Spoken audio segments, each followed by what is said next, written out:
உலக மக்கள் எல்லோருக்கும் வணக்கம். சிவம் ஜோதிடம் மூலியமாக நான் உங்கள் ஜி கோபால் பேசுகிறேன். இன்னைக்கு நாம் பேசக்கூடிய தலைப்பு என்ன அப்படின்னா, நவம்பர் மாத பலன்கள். அப்ப அந்த நவம்பர் மாதத்தில் கிரக அடைவுகள் எப்படி இருக்குன்னு பார்த்துடலாங்களா? இப்போ நம்ம ரிஷப ராசிக்கு இந்த நவம்பர் மாத பலனை சொல்ல போறோம்.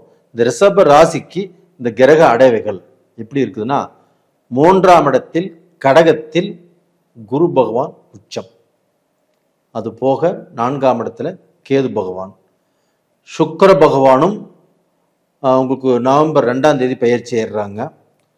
அந்த சுக்கிர பகவான் வீட்டுக்கே வந்துடுறாங்க. அதே சமயத்தில் நவம்பர் 16ஆம் தேதி சூரிய பகவான் பெயர்ச்சியாகி கண்ணிலிருந்து பெயர்ச்சியாகி துலாமில் இருக்கிறாங்க, ஆட்சி பெற்ற சுக்கிரனோடு. அதுபோக சனி ராகு கும்பத்திலே இருக்கிறாங்க. இது இந்த மாத கிரக அடைவுகள். அப்போ இந்த ரிஷப ராசிக்காரங்களுக்கு ஃபர்ஸ்ட் ஒரு நல்ல விஷயம் என்ன அப்படின்னா, உங்களுடைய ராசிநாதன் சுக்கிர பகவான்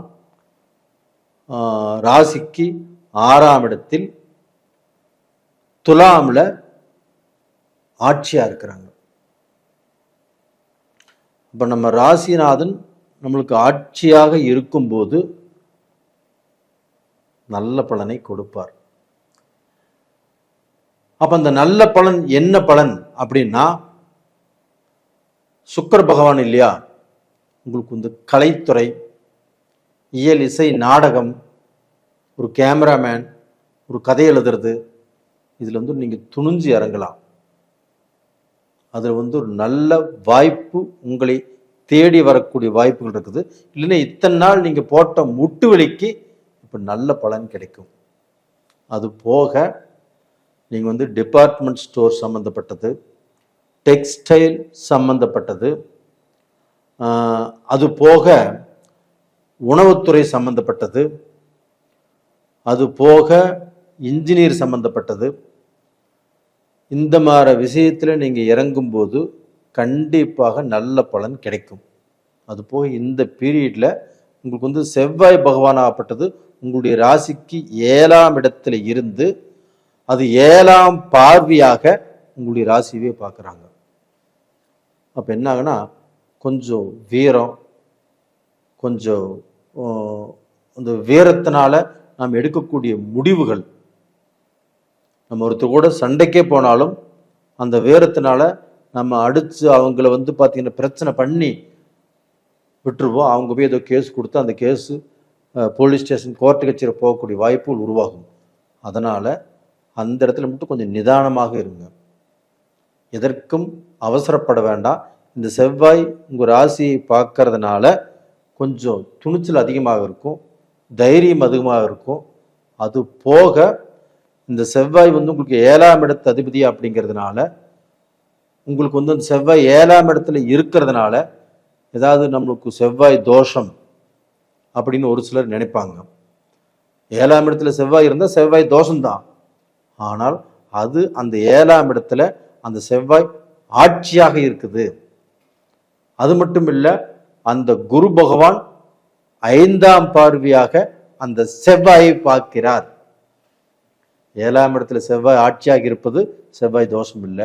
அந்த குரு பகவான் செவ்வாயை பார்க்கறது உங்களுக்கு செவ்வாய் தோஷம் இல்லை.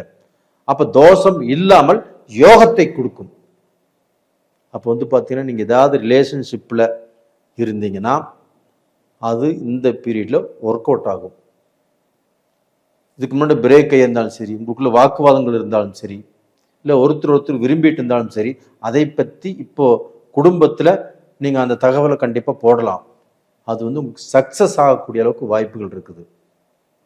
அது போக உங்களுக்கு படிப்பில் ஒரு நல்ல முன்னேற்றம். நீங்கள் பார்த்தீங்கன்னா டிகிரி படித்தாலும் சரி, இல்லை அடுத்த கோர்ஸ் ஏதாவது படிக்கணும்னு நினச்சாலும் சரி, இல்லை ஒரு ஐஏஎஸ் ஐஎஃப்எஸ் ஐஆர்எஸ் படித்தாலும் சரி, அதுலேயுமே நீங்கள் ஏதாவது ஒரு பத்தில் படித்து பாஸ் பண்ணிடுவீங்க. உங்களுக்கு நல்ல ரிசல்ட்டாக வரும். ஏன்னா இப்போ சுக்கிரனும் உங்கள் வீட்டில் ஆட்சியாக இருக்கிறாங்க துலாமில். அந்த சுக்கிரன் கூட அந்த சூரியனும் இணைஞ்சு நேச்சபங்க ராஜயோகம் உங்களுக்கு கிடைக்குது. அப்ப அந்த 4ஆம் இடத்து அதிபதி 6ஆம் இடத்தோடு சேர்ந்து அந்த 6ஆம் இடத்து அதிபதியும் ஆட்சியாக இருக்கிறதுனால அந்த ஆட்சி பெற்ற கிரகத்தோடு சுக்கிரனோடு அந்த சூரியனும் சேர்றதுனால உங்களுக்கு வந்து பார்த்தீங்கன்னா மேல் படிப்பு நல்லா இருக்கும், உடல் ரீதியாக நல்லா இருக்கும், மன ரீதியாக நல்லா இருக்கும், மனசு தெம்பா இருக்கும், மனசு சுத்தமாக இருக்கும். நாம் ஏதாவது ஒன்று செய்யலாம் அப்படிங்கிற சுறுசுறுப்பும் பலமும் தன்னம்பிக்கையும் இந்த பீரியட்ல கண்டிப்பா வரும். அப்போ வந்து சுக்கிரன் ஆட்சியாக இருக்கிறதுனால ரிஷப ராசிக்காரங்களுக்கு நல்ல யோகம். அது போக அந்த செவ்வாய் பகவானும் உங்க ராசியை பார்த்து ராசிக்கு 2ஆம் இடத்தையும் பார்க்கறதுனால உங்களுக்கு வந்து இன்ஜினியரிங் சம்பந்தப்பட்டது, அது போக கல்லு மண்ணு ஜல்லி இதெல்லாம் விற்கிறது, இல்லைன்னா பில்டிங் கட்டி விற்கிறது, இந்த துறையில போனாலும் கண்டிப்பா நீங்க நல்லா இருப்பீங்க. 2ஆம் இடத்தை பார்க்கறதுனால உங்களுக்கு வந்து காசு பணம் அப்படிங்கிறது எந்த குறையும் இருக்காது. ஆனால் உங்களுக்கு வந்து 4ஆம் வீட்டில் அந்த கேது இருக்கிறதுனால உங்களுக்கு வந்து ஏதாவது ரூபத்தில் உடல் ரீதியாக பிணிப்பெடைகள் வரும். அப்போ வந்து உடம்புக்கு வந்து பார்த்தீங்கன்னா நம்மளுக்கு வந்து இந்த பின் மண்டை, அதுபோக இந்த கை முட்டிங்கால் இதில் வந்து பார்த்தீங்கன்னா இந்த நரம்பு சம்பந்தப்பட்ட பிரச்சனைகளால் சில பிரச்சனைகள் வரும். அதுபோக வயிறு சம்பந்தப்பட்ட கோளாறும் வரும். வந்தாலும் குரு பார்வை இருக்கிறதுனால வந்து தீரும். இதுக்கு ஹாஸ்பிட்டல் விரை செலவு கண்டிப்பாக நம்ம ஹாஸ்பிட்டல் விரை செலவு பண்ண வேண்டியது வரும். ஒன்றும் கவலைப்பட வேண்டாம். அப்போ இந்த 3ஆம் இடத்தில் இருக்கக்கூடிய குரு பகவான் உச்சம் பெற்று, அந்த 3ஆம் இடம் என்பது தைரியஸ்தானம், வெற்றி ஸ்தானம். அந்த வெற்றி ஸ்தானத்தில் குரு பகவான் உச்சம் பெறுவது கண்டிப்பாக நீங்கள் எடுக்கக்கூடிய எல்லா முயற்சிகளும் திருவினையாகும். அந்த குரு பகவானும் அந்த செவ்வாயை பார்க்கறதுனால உங்களுக்கு வந்து பார்த்தீங்கன்னா திருமணங்கள் கண்டிப்பாக நடக்கும், தோஷம் இல்லை. அப்போ டோட்டலாக பார்த்தீங்கன்னா உங்களுக்கு ஒரு நல்ல நேரம் வந்தாச்சு. ஆனால் இந்த பீரியட்ல மட்டும் நீங்கள் வந்து முழுசாக யாரையுமே நம்பி இறங்க வேண்டாம், அவங்களுக்கு சப்போர்ட் பண்ண வேண்டாம், அவங்களுக்கு பணம் கொடுத்து ஆதரிக்க வேண்டாம். ஏன்னா வந்து அந்த 4ஆம் இடத்து 6ஆம் இடத்துல சேர்ந்ததுனால கண்டிப்பாக உங்களுக்கு வந்து ஏதாவது ரூபத்தில் விரயம் தெண்டம் பணம் கொடுத்து ஏமாந்துட்டுனே இப்படிங்கிற சூழ்நிலைகள் வருவதற்கு சான்ஸ் இருக்கிறது. அதனால கொஞ்சம் அதை ஜாக்கிரதையாக பார்த்துக்கிறது நல்ல விஷயம். இது போக கணவன் மனைவி உறவு, மக்களுடைய அந்த அன்பு பாசம், அந்த அவங்களுடைய அந்த உறவு முறைகள் எல்லாமே நல்லா இருக்கும்.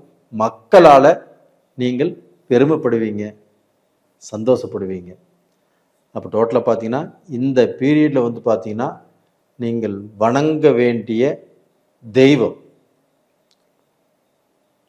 நீங்கள் அந்த சுக்கிர பகவானையும் கும்பிட்டு வாங்க, அந்த சூரிய பகவானையும் கும்பிட்டு வாங்க. அந்த சுக்கிர பகவானுங்கிறது மகாலட்சுமி அனுக்கிரகம். அந்த மகாலட்சுமியை இந்த வெள்ளிக்கிழமை நாளில் கும்பிட்டு வாங்க, இல்லைன்னா துர்க்கை அம்மனை கும்பிட்டு வாங்க. அதுபோக அந்த சூரிய பகவானை மறக்காமல் ஞாயிற்றுக்கிழமை கண்டிப்பாக கும்பிடுங்க. அதுபோக ஒவ்வொரு நாளும் காலையில் நேரமாக எழுந்திரிச்சு சூரிய நமஸ்காரம் பண்ணுங்க. இது பண்ணும்போது உங்களுக்கு ஒரு தெளிவு, ஒரு வலிமை, ஒரு ஆளுமை எல்லாமே கிடைக்கும். கண்டிப்பாக நல்லா இருப்பீங்க. நேயர்களே, இந்த பதிவை இதற்கு முன்னாடி நிறைய பேர் பார்த்துருக்கிறீங்க, லைக் பண்ணியிருக்கிறீங்க, சப்ஸ்கிரைப் பண்ணியிருக்கிறீங்க. உங்கள் எல்லாத்துக்கும் என்னுடைய மனமார்ந்த நன்றிகளும் கூட. நீங்கள் ஜாதகம் பார்க்கணும் அப்படின்னா இந்த நம்பருக்கு பார்த்து அனுப்பிச்சி வைங்க. கொஞ்சம் டைம் ஆகும், நான் கண்டிப்பாக பார்த்து சொல்கிறேன். அதே சமயத்தில் உங்களிடமிருந்து விடைபெறுவது உங்களின் ஜி கோபால். நன்றி, வணக்கம்.